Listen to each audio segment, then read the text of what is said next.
Pixel भी बढ़िया रही यार सर। फेसबुक चलाओ, फेसबुक व्हाट्सअप जो भी चला रहे हो। महाराजा प्रदीप साहब बढ़िया है यार, राइटिंग ठीक आ रही थी।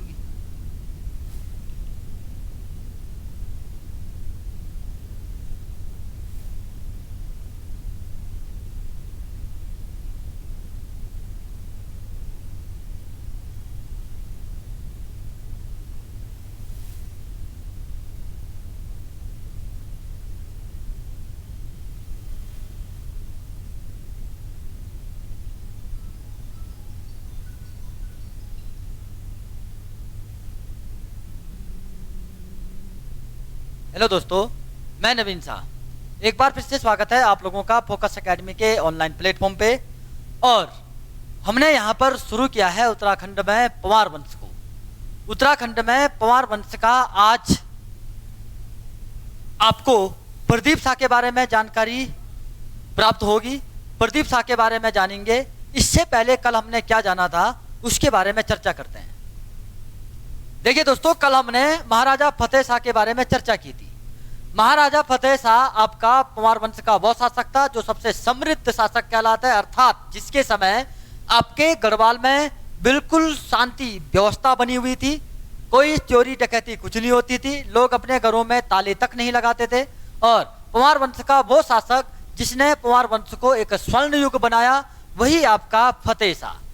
फतेह शाह ने कैसे करके आपके तिब्बत को जीता था और कैसे कुमाऊं में सामना किया फतेह शाह ने, ये कल बातें हमने कल जानी थी। फतेह शाह का दरबारी कवि हुआ करता था मंगत राम। मंगत राम ने चित्रकार हुआ करता था मंगत राम। मंगत राम ने फतेह शाह के बारे में वर्णन किया है। और इसके अलावा कल हमने बात की थी आपके फतेह शाह के विजय अभियानों की। उसमें हमने जाना था गुरु गोविंद सिंह से कैसे युद्ध लड़ा था और कैसे उन्होंने आपके ज्ञानचंद सेकंड को पराजित किया था। इन सारे बातों को हमने कल जाना था। आज उससे आगे हम बातों को स्टार्ट करेंगे प्रदीप शाह को। लेकिन प्रदीप शाह पढ़ने से पहले आपको दो शासक याद रखने हैं जो अति इंपॉर्टेंट है। इनमें से पहला शासक होगा उपेंद्र शाह। उपेंद्र शाह आपका वह शासक होगा पंवार वंश का जो 11 महीने लगभग शासन करेगा। 11 महीने लगभग शासन करेगा और दीपावली के दिन इसकी डेथ हो जाती है, ऐसा कहा जाता है। तो एक एग्जाम में सवाल पूछा भी गया है, दीपावली के दिन किस पंवार वंशी शासक की मृत्यु हुई थी? उसका आंसर हो जाएगा उपेंद्र शाह। इसके बाद नेक्स्ट शासन में रहता है उसका नाम है दिलीप शाह। दिलीप शाह आपका सबसे छोटा कार्यकाल है दिलीप शाह का, अर्थात दिलीप शाह ने मात्र 1 से 2 महीना शासन किया है। ओनली 1 या 2 महीने शासन करने वाला आपका दिलीप शाह था। यदि ऐसा पूछा जाए कभी कि पंवार वंश का वह शासक बताइए जिसका कार्यकाल सबसे छोटा था, उसका आंसर हो जाएगा दिलीप शाह। और दिलीप शाह ऑप्शन में नहीं होगा तो ऑप्शन में आपका उपेंद्र शाह। अब यहां से कहानी प्रारंभ होगी महाराजा प्रदीप शाह की। महाराजा प्रदीप शाह आपके वह शासक होंगे जो उत्तराखंड के गढ़वाल को और कुमाऊं के साथ बेहतरीन संबंध के लिए जाने जाते हैं। अर्थात इससे पहले आपने देखा होगा कि फतेह शाह पढ़ाया, चाहे मान शाह पढ़ाया, चाहे महपति शाह पढ़ाया, कुछ भी पढ़ाया आपको, उसमें आपको यही जानकारी मिली कि कुमाऊं एवं गढ़वाल के कुछ अच्छे संबंध नहीं थे। लेकिन प्रदीप शाह आपका वह शासक होगा जिसके टाइम पे कुमाऊं और गढ़वाल के बेहतरीन संबंध बनेंगे। आइए जानते हैं महाराजा प्रदीप शाह को। महाराजा प्रदीप शाह के बारे में जानने से पहले आपको एक पॉइंट सबसे इंपॉर्टेंट याद रखना है। ऐसा कहा जाता है कि मंत्री गणों का इस समय दल प्रबल हो गया था। मंत्री गणों का दल महाराजा प्रदीप शाह के शासनकाल में प्रबल हो गया था, अर्थात मंत्री रौब जमाने लग गए थे। मुख्य रूप से डोभाल एवं खंडूरी मंत्री, डोभाल एवं खंडूरी जो मंत्री थे वो अपना रौब जमाने लग गए थे। गढ़वाल में डोभाल एवं खंडूरियों का रौब प्रारंभ हो गया था और इसके जो चित्रकार थे प्रदीप शाह के वो थे मौलाराम।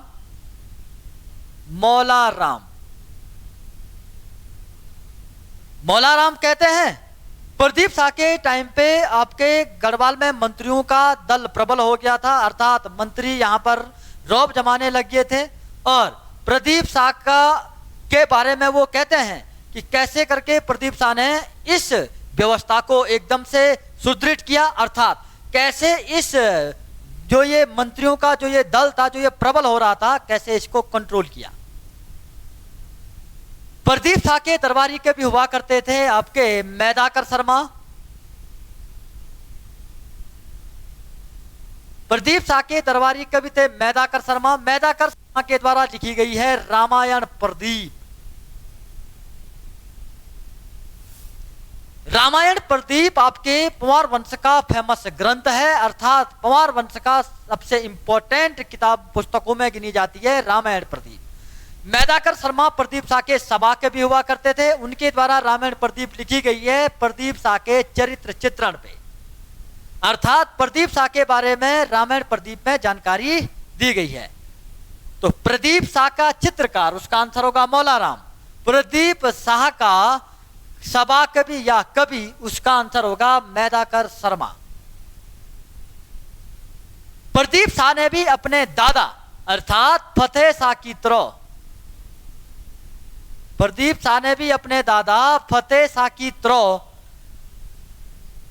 सिखों के गुरुओं को गुरुद्वारे के लिए 4 गांव दान दिए थे। अब की बार भूपत वाला, दामू वाला,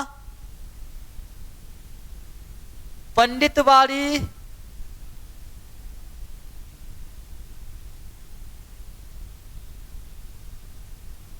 ये गांव इनके द्वारा दान दिए गए थे।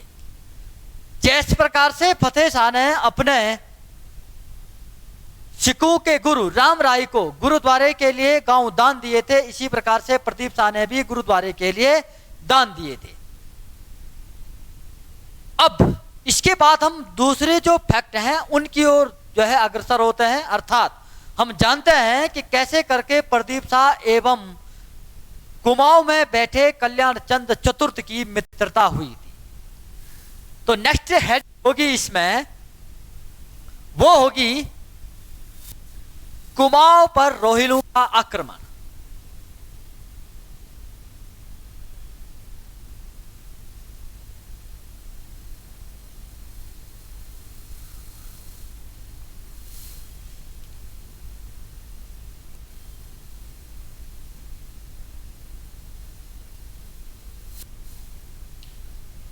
ऐसा कहा जाता है मित्रों कि आपके 1743 में कुमाऊं पर रोहिलों का आक्रमण हुआ था।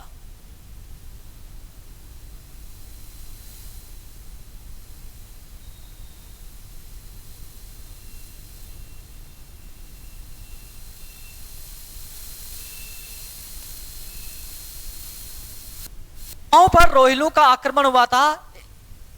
इससे पहले आपको हम एक बात बता देते हैं, कुमाऊं पर रोहिलों के आक्रमण के बीज देवी चंद के द्वारा बोए गए थे, अर्थात कुमाऊं में रोहिलों को आक्रमण करने के लिए किसने आमंत्रित किया था? तो देवी चंद जगत चंद के बाद वह शासक होगा जो कुमाऊं में रोहिलों को आक्रमण के लिए आमंत्रित करेगा। देवी चंद कुमाऊं वंश का वह शासक था, अर्थात चंद वंश का वह शासक था जो गुजरात के ब्राह्मणों के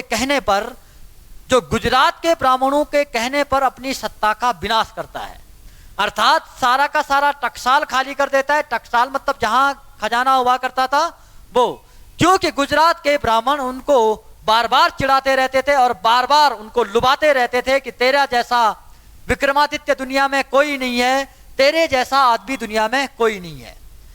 और वो उनकी बातों में आकर के पूरा का पूरा बहक जाता था और अपनी जो सत्ता थी आपकी चंद वंश की, उसका पूरा विनाश करता है देवी चंद। यही रोहिलों के बीज बोएगा जिसका खामियाजा भुगतना पड़ेगा कल्याण चंद तुर्त को।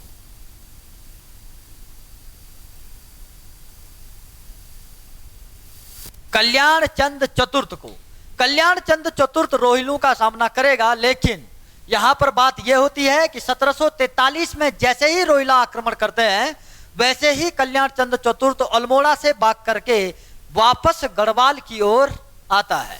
और जब ये आता है तो ऐसा कहा जाता है कि प्रदीप शाह से मित्रता करता है और प्रदीप शाह इसकी मित्रता को स्वीकार करते हैं और दोनों मिल करके एक सम्मिलित सेना बनाते हैं और उस सेना के माध्यम से 1743 में युद्ध करेंगे, दूनागिरी का युद्ध। दूनागिरी का युद्ध 1743 में होगा। किस किस के बीच? तो रोहिलों एवं प्रदीप शाह प्लस कल्याण चंद।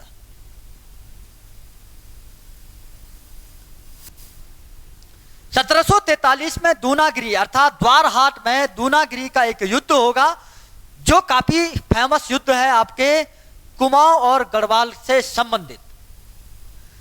रोहिला इस समय प्रदीप शाह एवं कल्याण चंद को बुरी तरीके से पराजित करेंगे। इस प्रकार रोहिला कल्याण चंद चतुर्थ को कहेंगे या तो 3 लाख रुपए की धनराशि दो या तो अपने कुमाऊं को हमारे हवाले कर दो। अभी हमने आपको बताया था कि देवी चंद ने सारा का सारा टकसाल कुमाऊं का खाली किया था, इसी कारण कल्याण चंद चतुर्थ के पास कोई भी धनराशि उपलब्ध नहीं थी। यहां पर भी मदद करनी पड़ती है प्रदीप शाह को, और जब प्रदीप शाह उनकी मदद करते हैं तो वो मदद होती है 3 लाख रुपए की। एग्जाम में पूछेगा कि दूनागिरी के युद्ध में प्रदीप शाह के द्वारा कल्याण चंद चतुर्थ को कितने लाख रुपए की या फिर कितनी धनराशि की मदद की गई थी, तो 3 लाख रुपए की। इस प्रकार से इस युद्ध का आपका जो परिणाम था वो समाप्त हुआ, अर्थात संधि के माध्यम से, अर्थात 3 लाख रुपए के माध्यम से यह युद्ध आपका समाप्त हुआ। दूनागिरी का युद्ध 3 लाख रुपए के माध्यम से समाप्त हुआ। इसीलिए कहा जाता है मित्रों कि इस समय गढ़वाल एवं कुमाऊं की मित्रता सबसे बेहतर थी।